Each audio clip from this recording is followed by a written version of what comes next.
still like to live deliciously.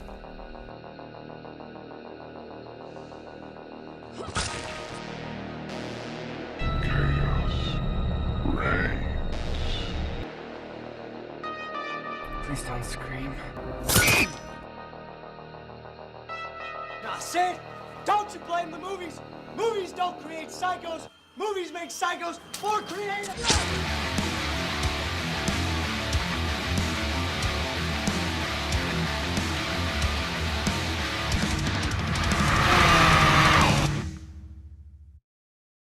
What's going on? My name is Jonjo Lyons, and today I'm here to present to you my review for Visions of Suffering. Это их время.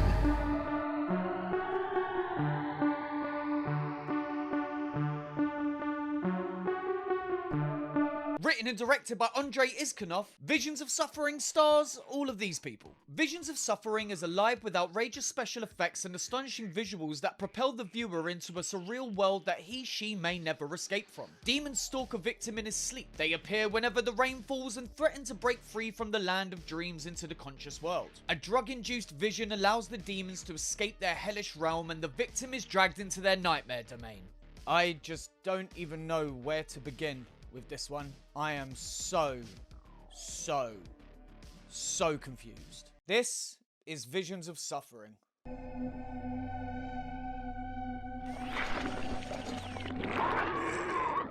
The movie begins with the cheapest looking opening credit sequence I've ever seen. Cut to post-apocalyptic woods as this brother takes a stroll. This tree and then we see this nightmare spider in the tree. Cut back to the man walking around some more with some crazy Evil Dead-ish camera work. Cut to a drum being beaten by a dancing sheet, and then back to the man as he notices all the tree. We see more shots of spiders in the trees and the man as he finds a dead woman, I think.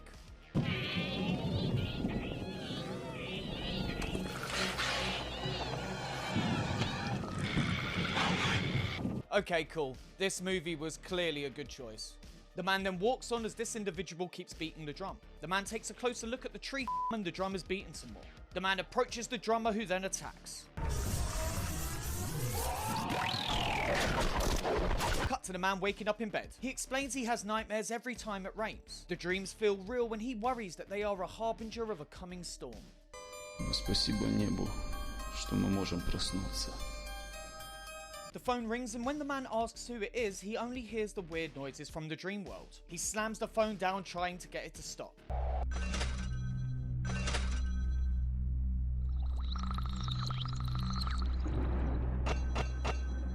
And then we cut to a picture of a woman that morphs into a real woman. She does this for a bit.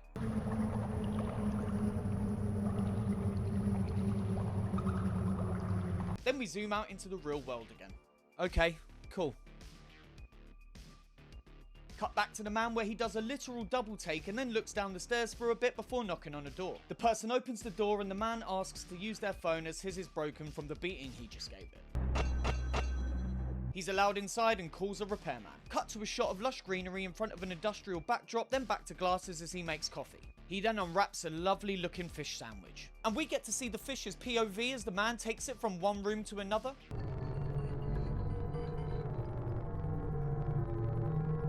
No idea why, but I'm so glad that we do. Cut to the outside world as it rains. A man sleeps next to a model house that acts as a gateway for the audience as we transition to his dream world. Eyes dart around as we see flashes of the nightmare spiders and whoever this is before cutting to this shot.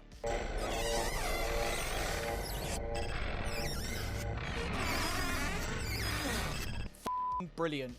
We see these terrifying peeking out from behind the trees, and then more skeletons on sticks. The captive struggles to get out of their bindings as we cut to this hooded stranger.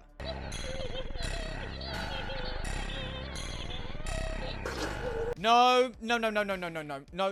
This guy whips out a scythe and starts making his way over to the victim, making all the wonderfully comforting sounds you could only hope to hear in this situation.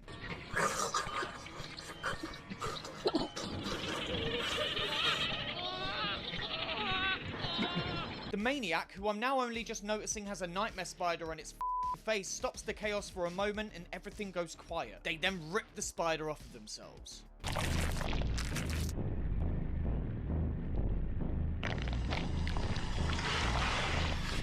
The captive manages to free themselves and we cut to them waking up in bed, revealing this to be an entirely new character, the priest. He looks out the window and we cut back to Glasses as he reads a book on Jack the Ripper. He looks at pictures of victims for a bit but is startled when the phone repairman rings the doorbell. Glasses offers repairman a drink and he accepts before noticing the book. He then smells something funny and we get this wonderful shot. Glasses then comes back with the coffee. Repairman asks about the book and Glasses denies reading it, to which the repairman responds, Я думал, ты изучаешь смерть.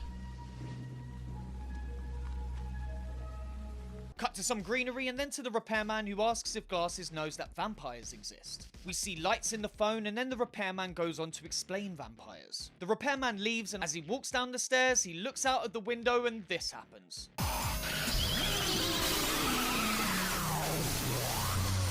The man and the giant lock eyes and that's when the repairman seems to vomit blood out of his mouth, nose and eyes.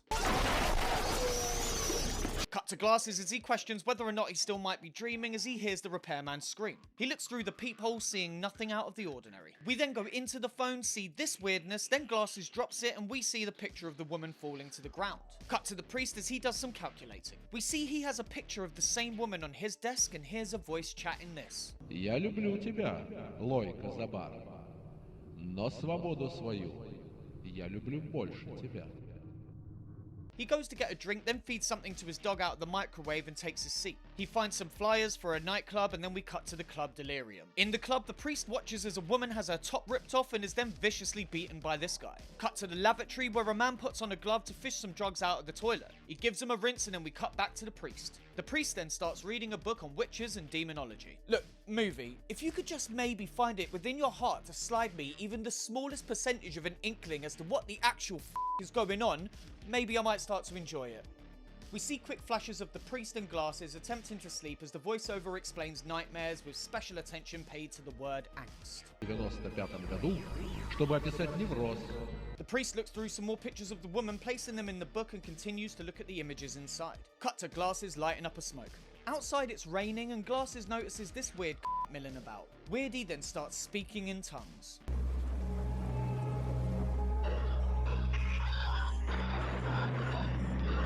In voiceover, Glasses speaks of this interaction and how it made him feel very worried as Weirdy backs away into the woods. Cut to the priest getting some ice, with sound design here that rivals the paper from Aftermath Awakening.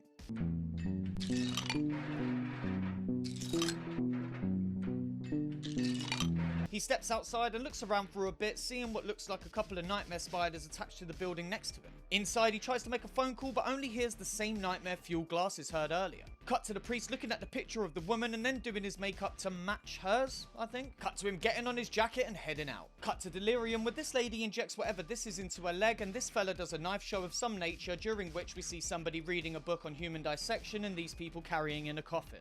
Cut to Glasses pacing when he receives a call from this woman. He tells her that he has a problem and that he's being spied on by vampires. He tells her to come and see him now and we see her smile before the line goes dead. We then cut around Club Seizure where we see people smoking, this bloke dancing in front of a mirror and this woman strapping on chainmail. Cut back to Glasses as he looks out the window, now spotting three brothers in black. Zooming in, we see they all look like the same man. The phone rings and when Glasses answers, he's told there's a gas leak and he must open all the doors and windows. But he just says there's no gas leak and angrily hangs up. Оставьте меня в покое. Сказано вам. As he looks through another book of death, one of the men in black rings his doorbell. Outside, the three vampires still remain, so Glasses thinks it's okay to go take a look.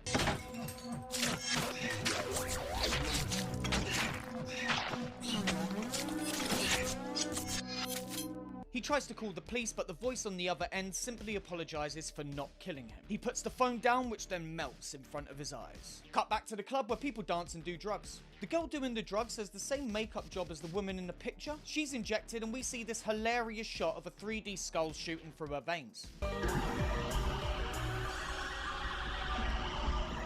Cut back to chainmail where she takes off her work gear and then back to the club where this crow lady trips out. Cut to this shot, then to the moon, and finally to Glasses as he covers all the mirrors in the house. Night falls, as does the rain, and Glasses gets into some reading. The book explains that the only person who can see and kill a vampire is a vampire's son. A dampire. A dampire, yeah? Okay. He then reads about the differences between Russian and German vampires before hearing a noise. He investigates, finding this thing rattling, which then goes crazy for a moment. Through the peephole, we get a cameo from my mum, which Glasses rightfully ignores. Cut to this woman in the club taking a pill with Crow Lady still tripping out. Cue the priest as he enters the club looking like this. The priest asks the girl why she's there, but she says she'll go, and then we cut to this. Oh, I'm sorry. What the f? The priest tries to get the woman to come with him, but she sparks him and then ducks out. Cut to a car being driven in the rain and enter this man as he starts to see the same as the blonde woman. She then leaves the bathroom and we see a digital city.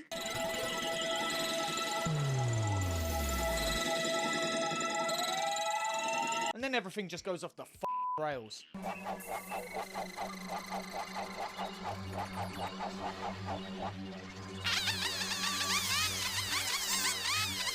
Beret gives Blonde some money as we see Priest offer this fella some cash, with the voiceover talking about sex workers that work out at the club. We see someone preparing absinthe as the priest asks for something to relax him, and Beret headbutts Blonde.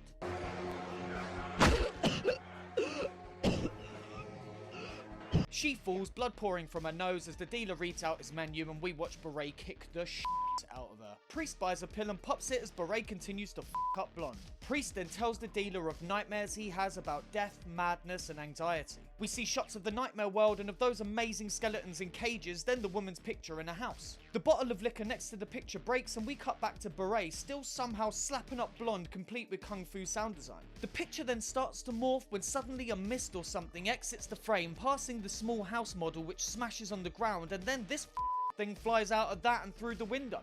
What the is that? Cut back to the club where Beret is once again shown brutalizing Blonde to the point of where it's now gone from horrifying to funny to confusing to funny again. Whatever in the holy this is supposed to be flies towards them, eventually making it to the club, smashing a glass and then disappearing into Blonde. Blonde, now finally having had enough, collapses at the man's feet, who we now see apparently has no eyes. Okay, sure, why not?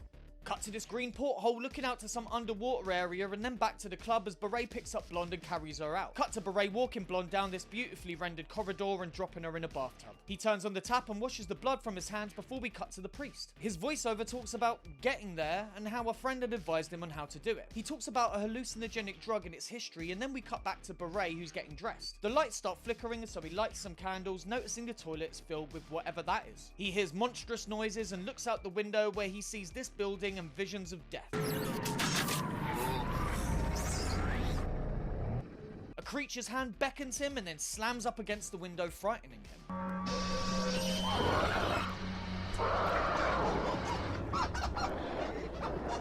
Beret then takes a walk through the club, cut outside and then to the woman from earlier driving. We get more voiceover about the vampires and then the woman seemingly drives through one. Cut to Glasses as he attempts to climb from his balcony to another one and break into his neighbor's house. He makes it, but through the window he sees his neighbor is eating something. He tries to speak to the neighbor, who asks him to come closer. We then see what the neighbor is chewing on, their own fingers.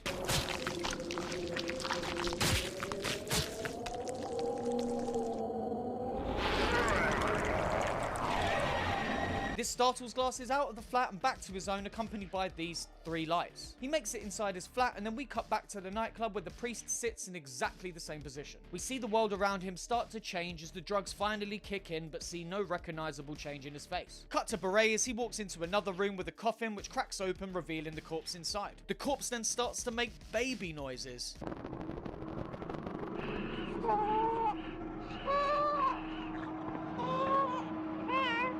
And Beret gets out of there. He then enters another room to find one of the vampires having sex with a dead woman.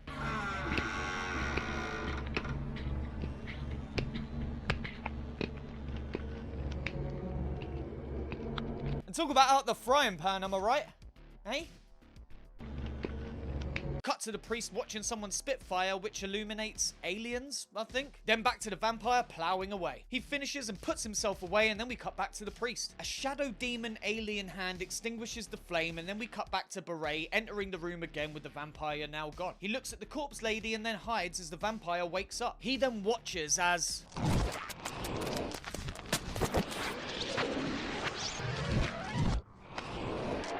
Yeah, sweet heavenly Jesus, what the fucking fuck? What the fuck brain? Does his fucking brain have red eyes? Why the fuck does his fucking brain have red eyes? The vampire's brain goes back inside his head and he buggers off with Beret coming out of his hiding place, perhaps a little too soon.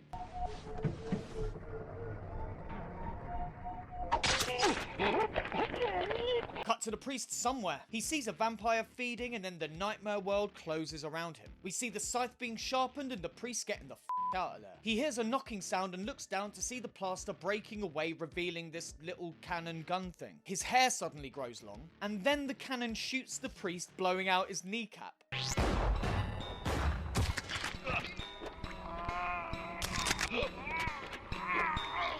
Cut to the scythe searching for the priest, piercing through the wall as the cannon takes another shot.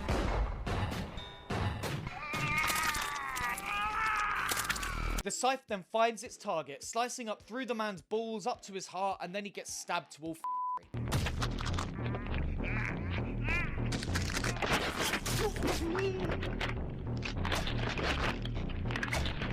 which is the weirdest character arc that I've ever seen, but hey ho.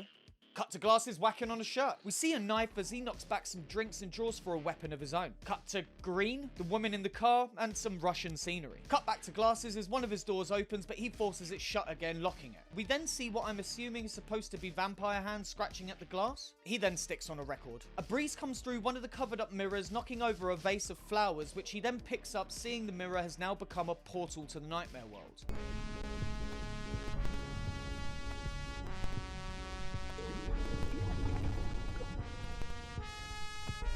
He sticks in the flowers, which immediately rot, and then we see an invisible bloke flying through the sky. Cut to Glasses shook as hiding under a table when he hears yet another weird noise. We see it's another vampire at his window. She tells him to open the door, and we see tentacles hitting the glass.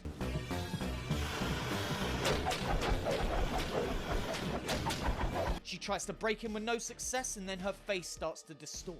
Cut to the drug dealer from earlier, getting more product as drawn images start appearing on the walls. He pockets the pills with the woman in the bath suddenly appearing with 2 nightmare spiders on her chest. The dealer gets too close and is attacked as the woman climbs out of the water and has a dance. She then shoots that grenade looking thing out of her mouth, shooting the drug dealer in the arm and then the head.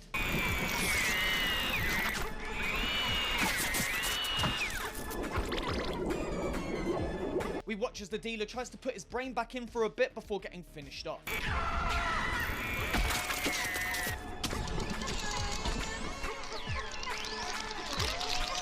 Bath woman then dies again and we cut back to Glasses. We hear someone enter his flat, and as he prepares to kill the intruder, we see it's the woman from the club. He asks how she got in as it's raining outside, and she asks why that would stop her. Besides, the rain stopped. We cut outside to see that it has indeed stopped, and then back inside as the woman asks Glasses if he's taken anything. He says he'll tell her everything after a little nap and falls asleep as the woman opens a window to see it started raining again. Then she explodes. Закрой дверь, дура!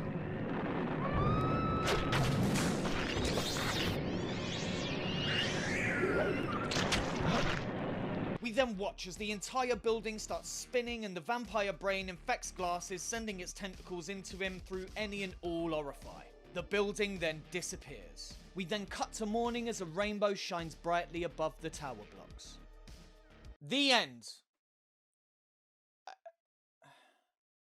Visions of Suffering is basically the perfect movie for this channel. One of those movies that have you looking at the screen trying with all your mental might to understand the events transpiring in front of you from start to finish with absolutely no resolution whatsoever. Technically, it's awful, with every special effect being a new and even more bit of clip art. Everything's bad, from the music to the acting to the effects to the writing to the gore. And at the film's finish, without even a clever hook of the story I can hang on to, it ends up being a massive waste of time. Weird? Yes. Enjoyable on any level? No. Okay, I'm gonna give it a shot. I'm gonna try to explain the plot.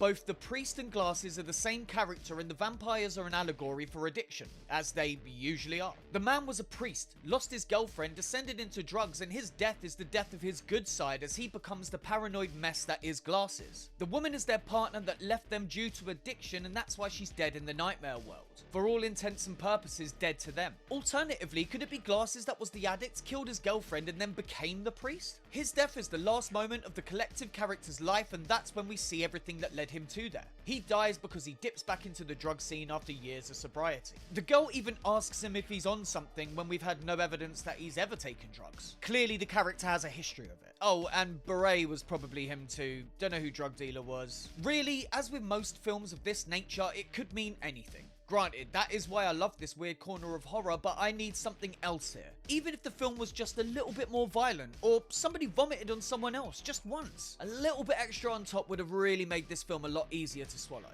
It's a miss for me, but perhaps there's something in there you might enjoy. So that was my review for Visions of Suffering. Have you seen it? If you have, let me know in the comments below what you thought. And if you have any ideas about what any of it means, please do let me know. Follow me on Instagram at Jonjo Lyons Reviews. Subscribe, ring the bell, click the link in the description for merch. And if you want to support the show, head to patreon.com/Jonjo Lyons. But in the meantime, thank you all for watching. My name's Jonjo Lyons, and I genuinely don't know what to say here. That film has mushed my brain. Bye.